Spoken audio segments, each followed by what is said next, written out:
This program is presented by Birch Gold Group, the precious metal IRA specialists.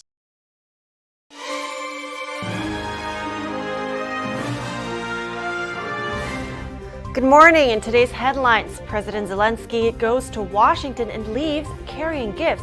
President Biden pledges the Patriot air defense system billions of dollars in new aid and makes Zelenskyy a special promise. So many pages, so little time. Critics are berating the $1.7 trillion spending bill and the short deadline to approve it. We'll hear from some lawmakers. The FTX scandal continues to unfold. Find out what the SEC and federal prosecutors are charging top executives with. States from the East Coast to the Rockies feeling the bite of winter. We have more on the cold streak before Christmas that could make holiday travel more difficult. And in China, the COVID outbreak is out of control. The skyrocketing number of people infected is collapsing the medical system.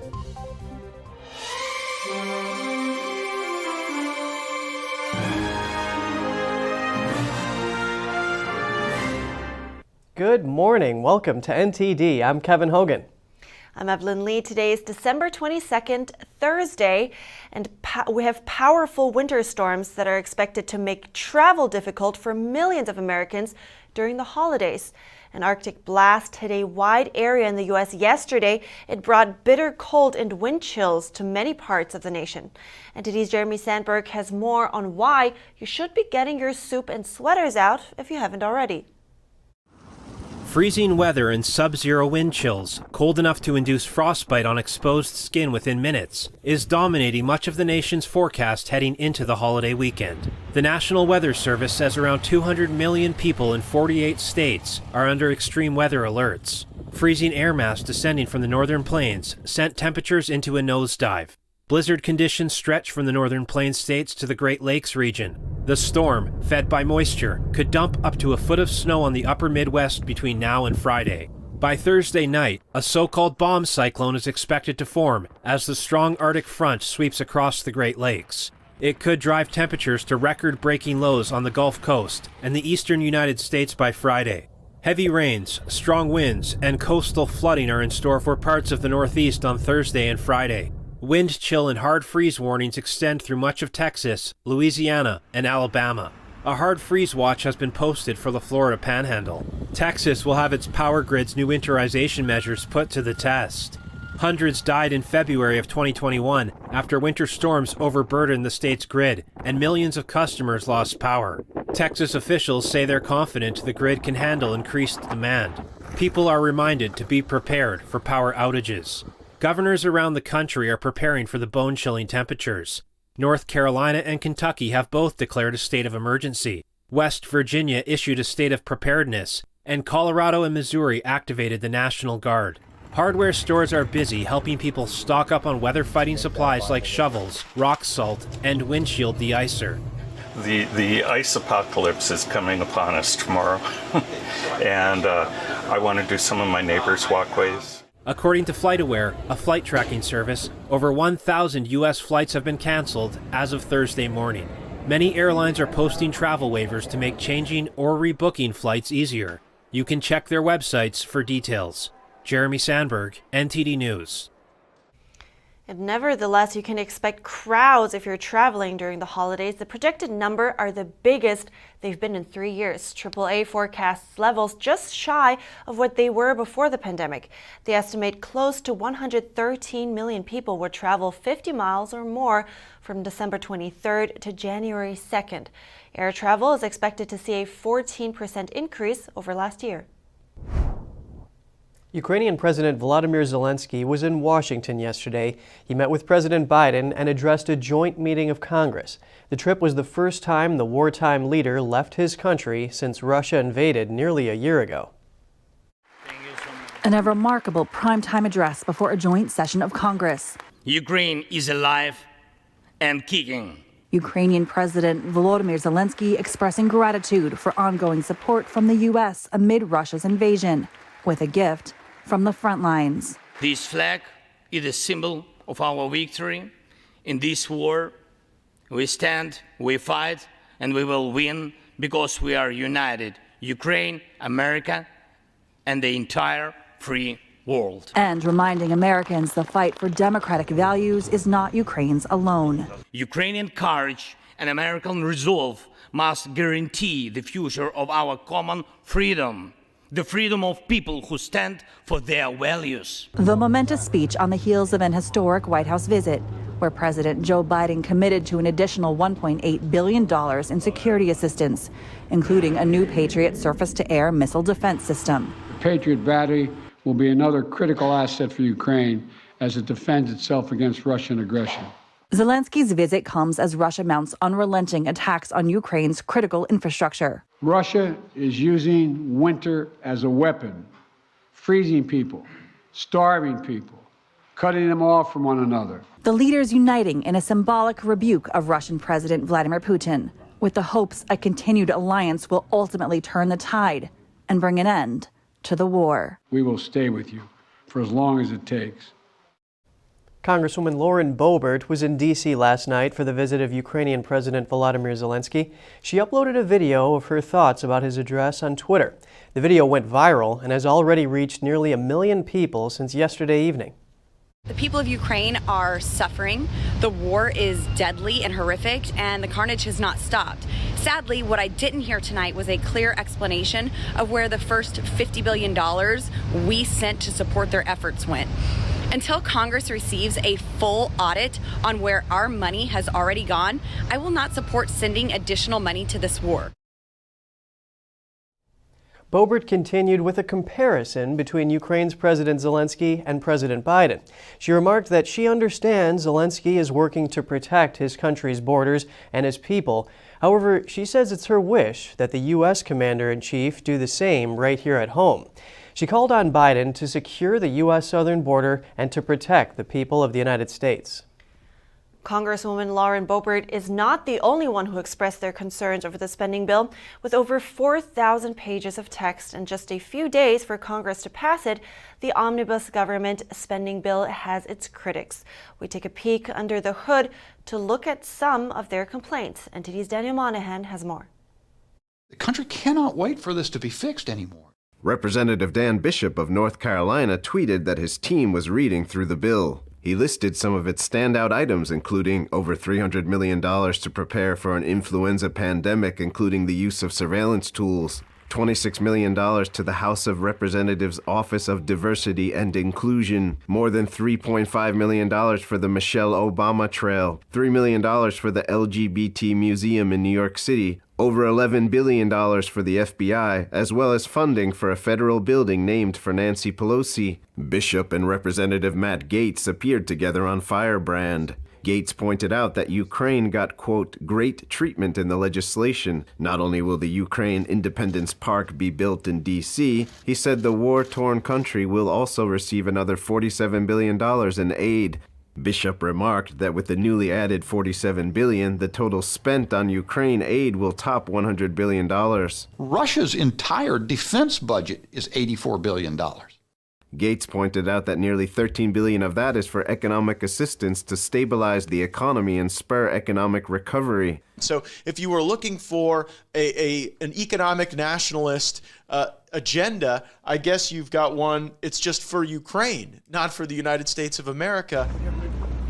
Gaetz goes on to complain about the spending abroad which the bill contains. He highlights the $32.5 million for the United Nations Population Fund and $575 million for what the bill calls family planning in areas where population growth threatens biodiversity. Just hear that. Abortions as a mechanism for population control. The congressman labeled the policy dystopic and anti-human. Meanwhile, the Reconciliation Programs section of the bill allots $25 million abroad for so-called people-to-people reconciliation programs. The idea is bringing people from conflict areas of different ethnic, political, racial, or religious backgrounds together. Critics have taken shots at the idea that people with perhaps centuries-old conflict would resolve their differences in such a U.S.-funded face-to-face get-together. Rand Paul criticized members of the Republican leadership, calling the bill a win due to getting $45 billion more for the military. Here's the senator on C-SPAN. Are we at risk for being invaded by a foreign power if we don't put $45 billion into the military? Or are we more at risk by adding to a $31 trillion debt? Across the aisle, Senator Chuck Schumer called the bill an aggressive and essential investment in American families, while Senator Patrick Leahy lauded the bill for looking after military veterans. And in Florida, Senator Rick Scott said he would prefer a short-term spending bill to fund the government into the first quarter of 2023. He says that would allow the new House leadership to have a say in government spending going forward. Daniel Monahan, NTD News. Wednesday was supposed to mark the end of Border Rule Title 42, but now it's in limbo after the Supreme Court stepped in. The White House aims to scrap this temporary rule next week. Now, senators on Capitol Hill are calling for bipartisan solutions to quell an expected surge at the border. NTD's Melina Wisecup breaks it down. So Title 42, since it's been enacted, it has allowed Border Patrol agents to return roughly 30% of all illegal crossers back to Mexico. But this policy has always been a temporary one. And once it ends, most migrants will be processed under Title 8. Now, Title 8 is a U.S. law that technically requires illegal immigrants to be detained until their immigration proceedings have finished. But the Biden administration has been releasing the majority of migrants into the country under a humanitarian parole provision, which has allowed them to obtain work permits immediately. This has led to some Republicans on Capitol Hill accusing the administration of incentivizing illegal immigration. Here are some of those comments from today. This was not happening under the Obama administration. It is happening under this administration. The law is the same. The difference is this administration is not enforcing the law. This comes as border communities are already preparing for the worst. For example, in Texas, they sent National Guard troops to construct razor wire fences to prevent the expected flow of illegal immigrants from crossing there. And in the Yuma sector in Arizona, which is the sector that has the highest number of in custody migrants, is now having to release those illegal immigrants into their streets because the surrounding sectors are expected to quickly reach full capacity. Yuma's mayor actually wrote us in an email saying that he recently met with the White House, where he was told that his community would not be reimbursed for the costs they've already spent for transportation, food, and housing these illegal immigrants. Arizona Senator Kyrsten Sinema highlighted this issue in a fiery Senate floor speech. Here's a look. The city of Tucson has already accepted over 15% of its total population just in migrant releases since April of this year. And in Yuma, the threat of street releases persists every single day, including today. This crisis is not new. It's one that has progressively worsened year after year, administration after administration, due to the federal government's repeated failures to address our broken border and immigration system. Coming up, the World Health Organization has expressed concerns about China's recent spike in COVID cases. Projections warn of a magnitude more cases in China in the coming months. And it's being called one of the biggest financial frauds in American history. The FTX scandal continues to unfold. Find out what charges two top executives were faced with yesterday, right here on NTD Good Morning.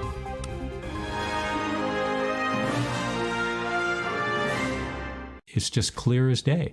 The media, whether it's broadcast, cable, or print media, has become extremely biased. And I started looking online for alternative ways to get information. And I saw an ad for a free trial. And I looked at it and I said, Epoch Times. I mean, come on, this is end of days type of stuff. I mean, what are they going to be talking about here? And I said, well, it's a free trial. Let me dig in. Is it giving me both sides? Is it giving me an objective point of view here? I have looked for opportunities to see where they might be biased, and I don't find it. It has given me a level of trust in media that I didn't think I'd ever get back. I love the Epoch Times because it has renewed my faith in the idea that a reliable, responsible, non-biased source of information is available. And I can say that I love it because of that.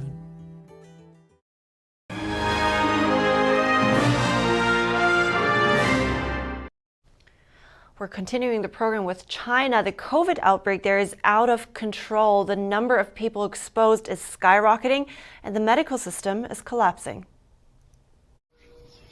Videos show hospitals overflowing.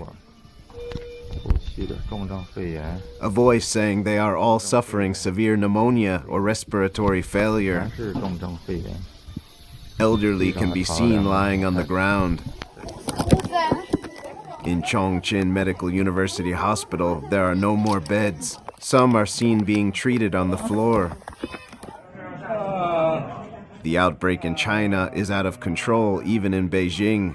A netizen posted a video in Beijing hospital and said, "Have you ever seen hell?" Not only are everyday citizens struggling, numbers of senior Communist Party officials are also infected. On December 20th, a netizen posted on Weibo that the wife of a former minister of electricity died in Beijing after being infected. The post includes notes from her son describing the scene when he was in the hospital. He said he almost fainted at the door. There was almost no room to place his feet, with corpses stacked horizontally and vertically. The doctor said that none of the elderly over the age of 85 admitted in the past few days returned home alive. He publicly questioned the number of deaths reported by the CCP.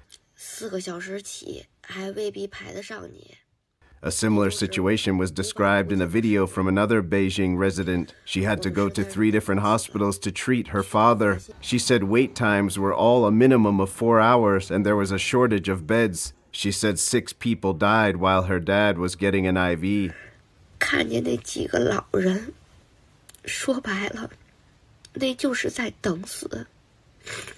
And some did not get a bed before they died. Millions are struggling to find treatment. Across many Chinese cities, pharmacies have sold out of fever and cold medicines. The World Health Organization is expressing serious concern about the recent spike of COVID cases in China. Here's the WHO's Director General.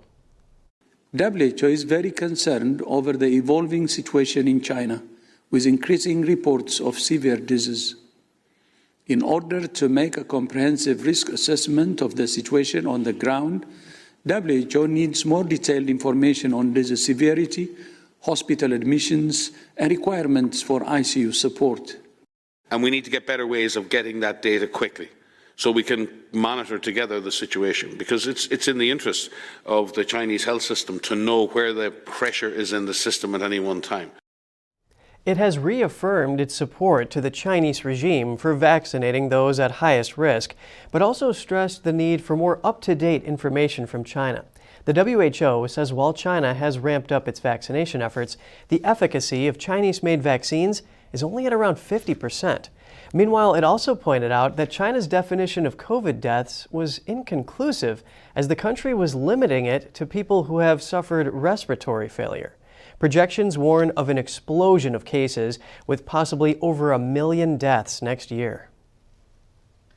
Let's move on to some business news. It's being called one of the biggest financial frauds in American history.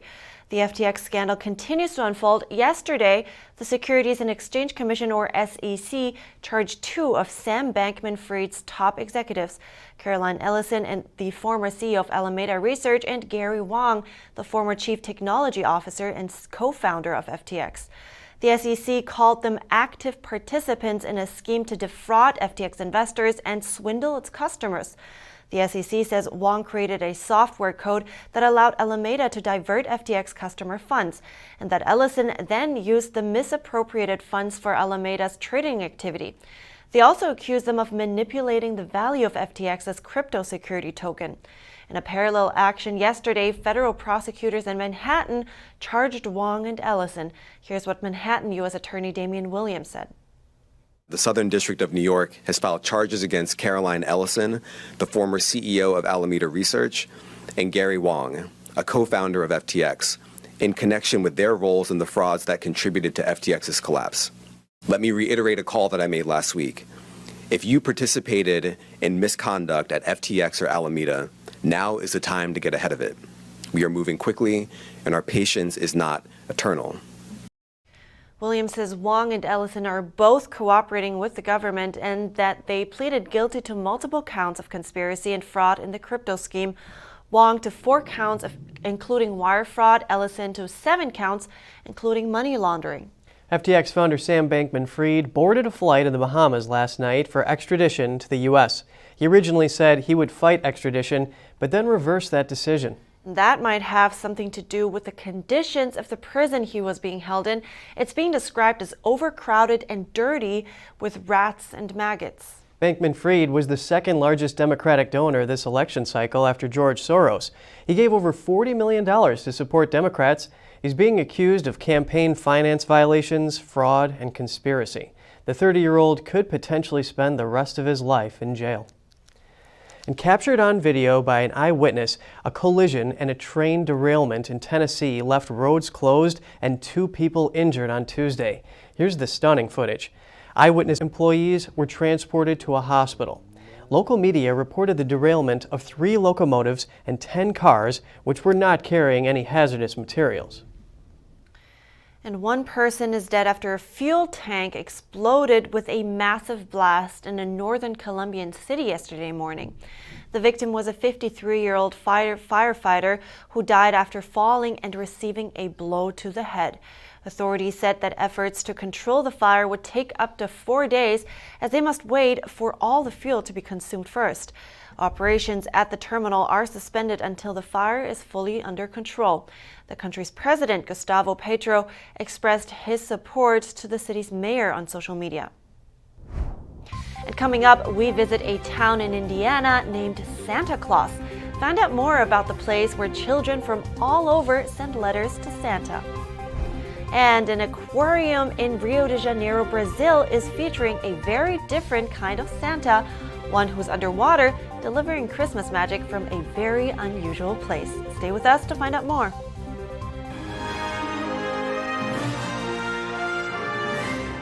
This is Stephen K. Bannon. I urge you to protect your savings from inflation by diversifying into a physical gold IRA from Birch Gold Group.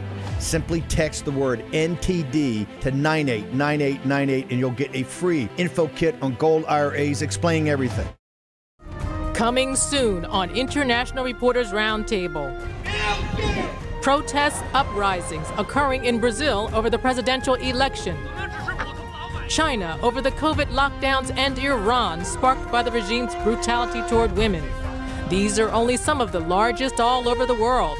Journalists Marcos Shakus, Sasha Gong, and Samir Gare join us to discuss this.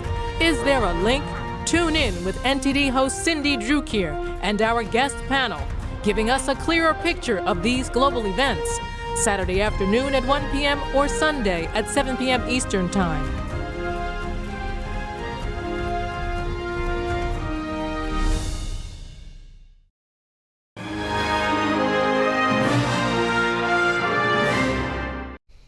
Welcome back. A town called Santa Claus, yes, that's a real place in Indiana.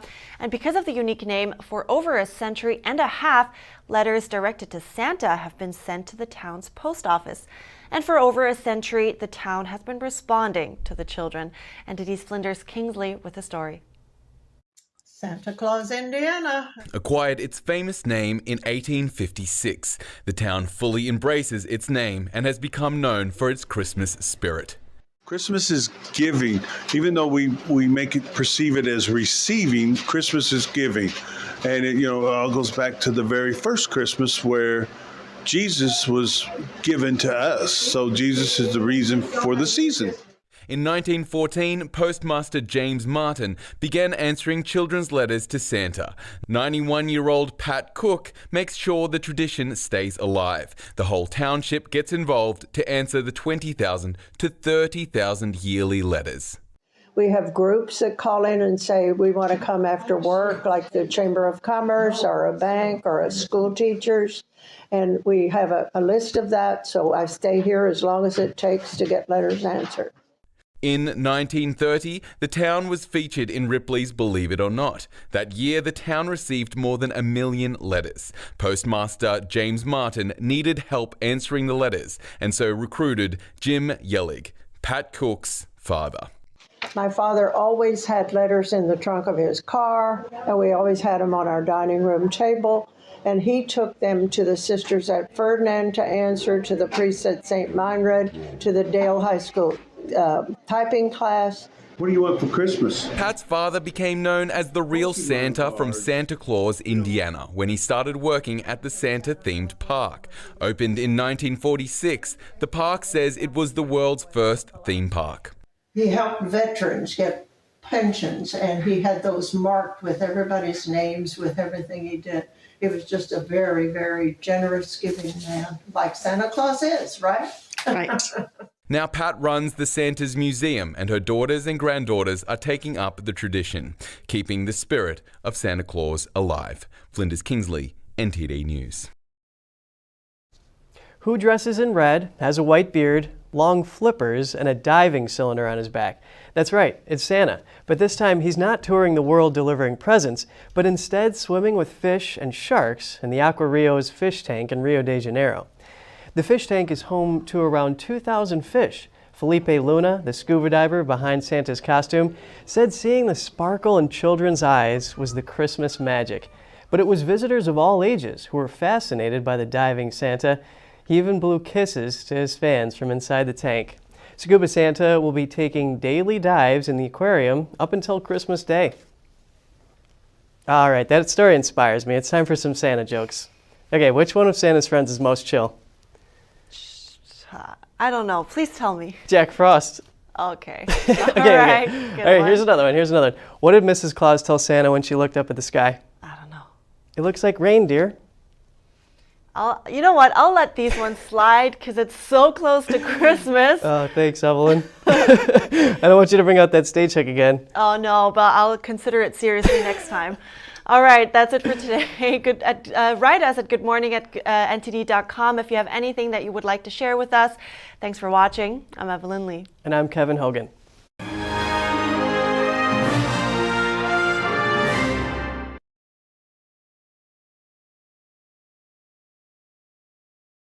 Thanks for watching us on YouTube. Did you know YouTube only keeps selective videos on its platform? So if you want to make sure you get the full picture, just subscribe to our newsletter. Go to newsletter.ntd.com and sign up. It's free.